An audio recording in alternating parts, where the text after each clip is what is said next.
visit aquariums every year than to all professional sports events combined. People don't go to aquariums to learn. Yeah. They come to have fun, to be entertained. But once they're in the door, if we can snooker them into learning something, then we have succeeded. It gives aquariums an obligation, a responsibility to help educate.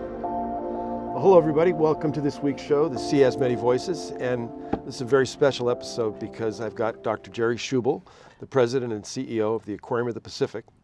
But beyond that, Jerry has been an important mentor in my life in science and policy. I worked for him for 12 years at another institution. And it's been great to come back and work with you again, Jerry. And you've been a co-creator of this show, as a matter of fact. So thank you for that. You are welcome. We're delighted to be a partner with you again, Greg. Yep. And Jerry has been facilitating this podcast along with others. And I finally got him in here for a conversation on the show. So there's a lot of things I'd like to ask you about. The main thing, Jerry, is that the Aquarium of the Pacific is more than a fish tank. Yes, well, that was the mandate that when I was hired that I was given by the board. And as you know, I spent most of my career in academia, 20 years as the dean at Stony Brook and 3 of those as provost. And then many of my colleagues thought I went over to the dark side when I joined. Is that right? Oh, yeah. Said, poor Jerry, he's having a midlife crisis. And I went to the New England Aquarium to join you. Yes. Great aquarium, and was there for 7 years, and then was recruited to come out here in 2002. Yep. And I've been here now then for 17 years and had a great time. That's interesting, the dark side, because that says a lot. It says, to me, it says back then academia was very much in the ivory tower frame of mind, right? We're going to do our science, and it's not going to be applied, and leave me alone. And to go to an aquarium would be considered the dark side because you're like actually doing something that interacts with the public and maybe is relevant to society of the day. I think the world has gotten way over that. Now the dark side is industry, and we can come to that a little later in the program. But I want to stay with the aquarium piece and the role of aquariums in our modern world, because you've been a pioneer in doing that. And first of all, aquariums are incredibly popular throughout the world. I remember the statistics when I used to work for you at an aquarium, but you probably have them fresh. They're like more than all the sports. Yeah, more people go to zoos and aquariums every year than to all professional sports events combined. And so that gives an opportunity, but also I think it gives a responsibility because, research that's been done by an organization called New Knowledge. They surveyed the general public and they asked them, when it comes to information about the ocean, who do you place the greatest trust in? And they have academic scientists, government scientists, elected and appointed officials, large environmental NGOs, and aquariums. And every year, the aquariums win. And every year, the elected and appointed officials are at the bottom. Is that right? But to some extent, some of that trust may be misplaced, but it gives aquariums an obligation and a responsibility to help educate the public. Yeah, that statistic, I want to make sure that the listeners and the viewers hear that. More people go to aquariums and zoos than all professional sports combined. Correct. That's just incredible. It's a lot of people. And it's a sleeping giant in our world in terms of an opportunity to connect with the public, because you then followed up by saying the trust. Now, the trust is important. They're going to believe what they hear at the aquarium. Yes. And so you have a sacred obligation to get it right, because you're disciples. This is like, I used to like to think about an aquarium where people would come and worship the ocean. It's like a church, where they come and they connect with something that's very important to them, the ocean and the animals there. And the animals are kind of like the ambassadors for their wild relatives and all that. So there's the framework. So what do you do with that? I mean, it's a powerful thing to have in your hands. Well, first of all, I think that for most aquariums, the bench strength in science is very limited. And so if you're going to fulfill that trust, you have to bring the best scientists to the table to help develop the issues that they think the public needs to know about. And what scientists, most of them aren't very good at, is translating this information into stories that will engage, educate, entertain the public. But that's what aquarium staffs do well. So if you have those partnerships, then I think you can deal with some of the big issues. And I think we're still in that transition, so that we really need to be focused on the issues that are going to change the ocean in fundamental ways. Climate change is number one. You know, on that list, there are a lot of other issues: eutrophication, over-fertilization of coastal waters, plastics. But on a log scale, we've got to deal with climate change. I'm in total agreement, Jerry. You know, and I've gotten, I mean, you know me, you know my career, you know my work, and I've always been aware and sensitive, and I've studied these issues firsthand. But I'm worried. So am I. I'm really worried now. I mean, it's in the last few years, it's really gotten to me. So am I, because you know, we've always been good as a race, a human race, of dealing with crises. This crisis is very different from any that we've ever encountered before, because there's so much inertia. There is no silver bullet. There's nothing that we can do that will turn this around quickly.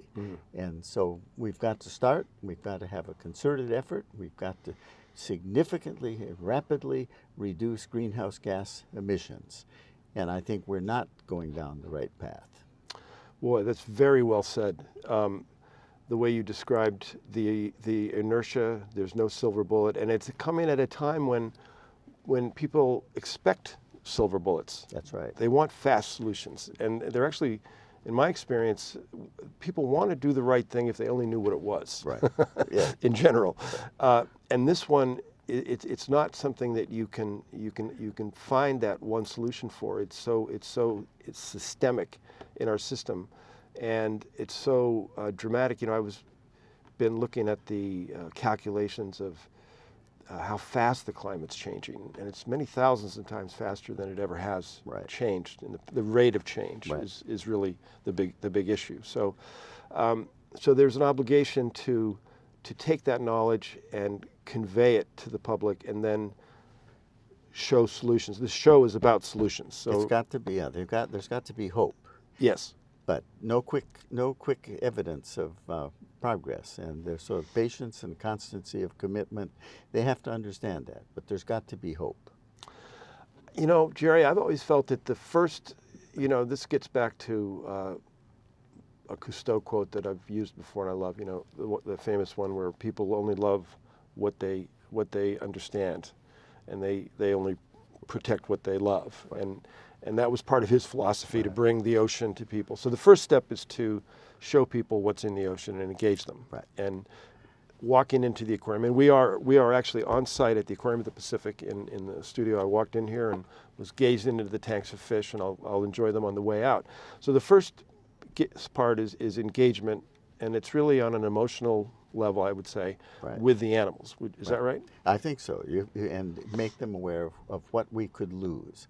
Not only the beauty and the diversity of marine life, but all of the ecosystem services that we get from the ocean. And the fear of loss motivates people more than what we could gain. So, could you explain what ecosystem services are for our listeners and viewers? I think it's an important term. And so ecosystem services then are the services that we get from healthy, productive, diverse ecosystems. So from the ocean, we get half the oxygen we breathe, we get food, and so on. And those are in danger. So oxygen levels in the ocean are decreasing at all depths. Many of the fish stocks are declining. Some of them are moving to stay within their preferred temperature range, but others are declining. Phytoplankton mass is declining. So if we lose those, that affects then the quality of life of human beings. And as you know, that recent report on extinction by the UN said that we're on track to lose 1 million species by the end of the century, and many of those in the next few decades. And it isn't just losing animals and plants. It's losing all of what they provide to our economies, to our quality of life. And I don't think that people get that. That's the part that's hard to understand. I mean, I think ecosystem services is a technical term we use, but it's benefits that people get from the ocean, from nature, from the earth.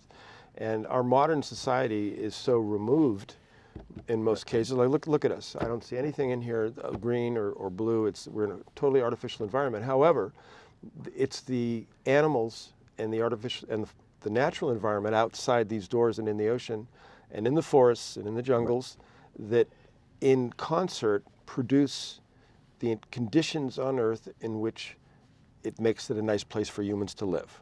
And it took a long time to make this a nice place for humans to live. It took a long time to make it a nice... It took several billion years before it was right for humans to evolve into the landscape. And the last time I checked, I didn't see any other planets around us that have these same conditions. No, I think that's right. I think that not even Elon Musk can move 10 billion people to some other planet that has yet to be discovered. So our only choice is to create the equivalent of a new planet right here on Earth. Yes.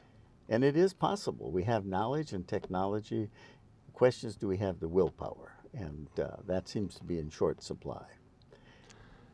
That's an interesting way to put it. We have the ability to create a new planet here on Earth, and I agree with you. I've described it as, the course of humanity has been such that we've, migrated everywhere on the planet, and our population has swelled just so fast, and we've changed the Earth. Yes, we have. It's a new place now, and we shouldn't say that it's necessarily bad. It's what it is. Right. We were destined. This was our destiny as Homo sapiens to do this, but we didn't understand the consequences of it until now. I think that's right. And now we understand the consequences of what we've done, and we also have the technology, as you just pointed out, and the science to make adjustments. And I like the way you said, create a new planet, accept a new planet here, and not be looking for another one someplace else yet.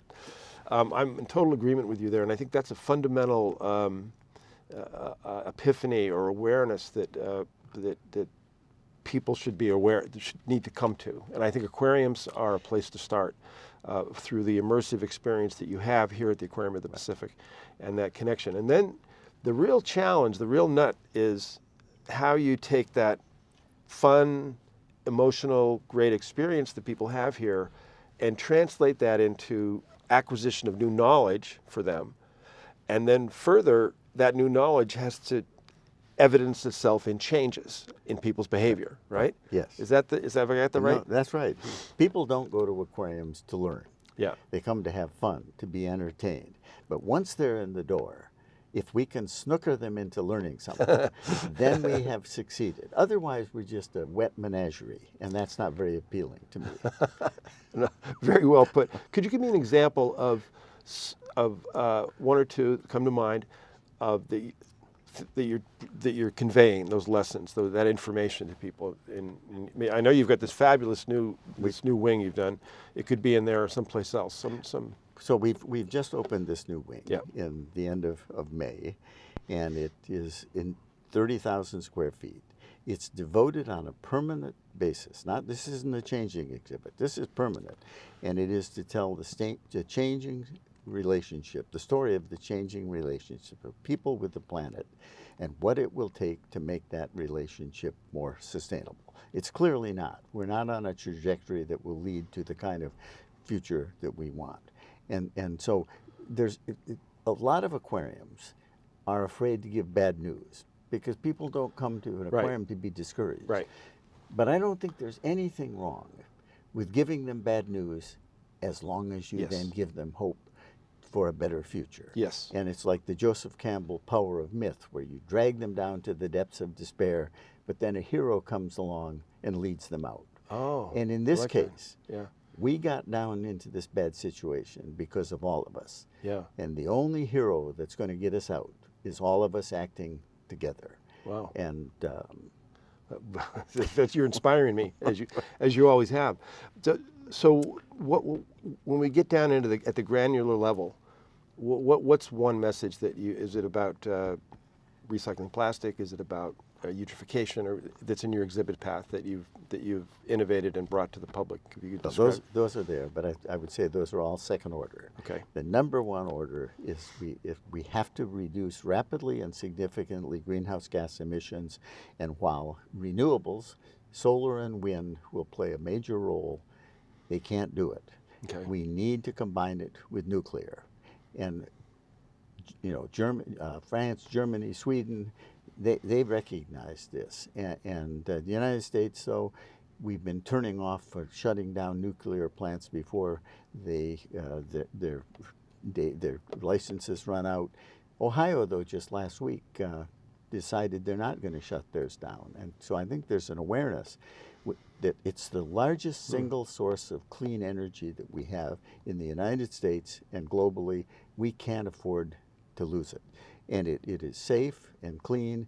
And the other thing is it has the highest energy density of any source of energy we have. Solar and wind are good, but they're very low energy density, which means they take up a lot of space. That means habitat taken away from nature. And since the deterioration, the destruction, fragmentation of habitat is the #1 driver of extinction, we've got to be careful. Wow, you've really got my attention now. So, the #1 message is the climate change, and I agree with you. That's the one that consumes me day and night.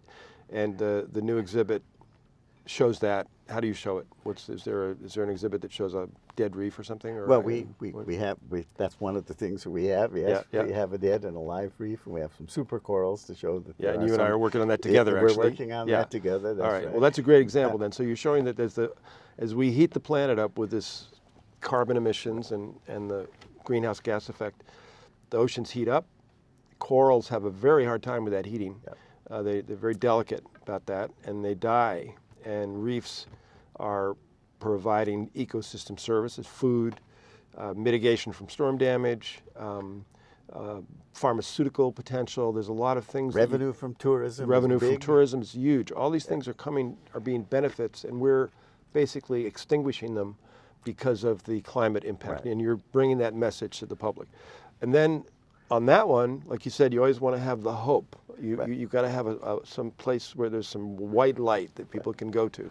In this case, we can talk about the supercoral for a minute. We've had an episode on it, but why don't you tell me what your plans are with the supercoral? Well, working with you and the PIPA, Phoenix Island Protected Area Trust, we have had a forum about supercorals. We brought experts in from around the world. You were there. We've created a Science on a Sphere film on supercorals that has now gone to 150 aquariums and science centers around the world. And the next thing is to create an exhibit, a live exhibit showing supercorals. And you're helping us to get the permission to collect some of these. Yes, with the government of Kiribati. With the government of Kiribati. And these corals are, there's a possibility that they could be progenitors of reefs in the future elsewhere in the world. It's a lot of work to determine and make that happen, but it's a possibility.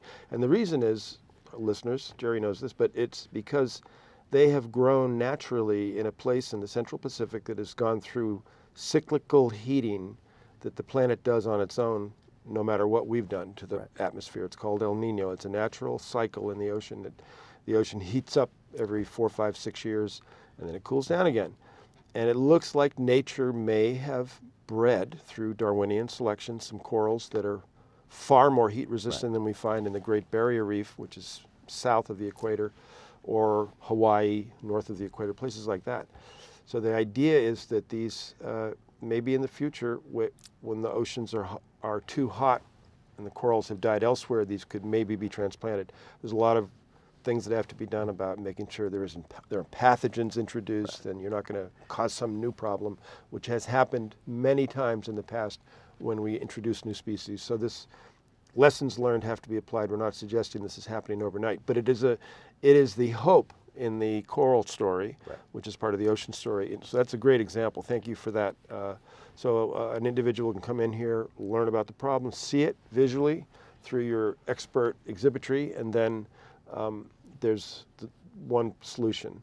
Of course, the other major solution is to change the way we're behaving on this planet and stop using oil in this manner. It's the worst use of oil. Oil has a lot of other uses actually that are quite. And coal's even a bigger offender. And coal is even worse. I've been I've said this on a couple of podcasts, so I don't mind saying it again, but I keep thinking about it.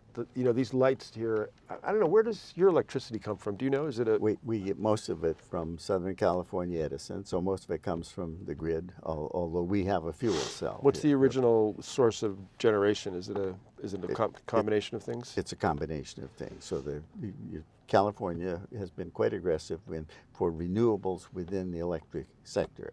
But we import electricity at night when the sun isn't shining, so we import electricity from Arizona and Nevada, and that is generated by a combination of fossil and nuclear. Okay. So we're not... The fossil part of it, the coal and the oil, is actually energy that was stored potentially back in the Jurassic. Yes. And is being re-released now. So I like to think about sunlight from the Jurassic is coming back now. Right. And is rapidly heading us towards another Jurassic-like climate. So that is such a great way to put it, and I'm so thankful to you, Jerry, for what you're doing, what the Aquarium of the Pacific is doing on this issue, and I encourage anybody within 1,000 miles of Long Beach to come and see this exhibit and learn and pass the information on. And I'd like you to come back on the show for the next segment, but thank you very much. This has been a fantastic... Thank you, Ray. Appreciate being here.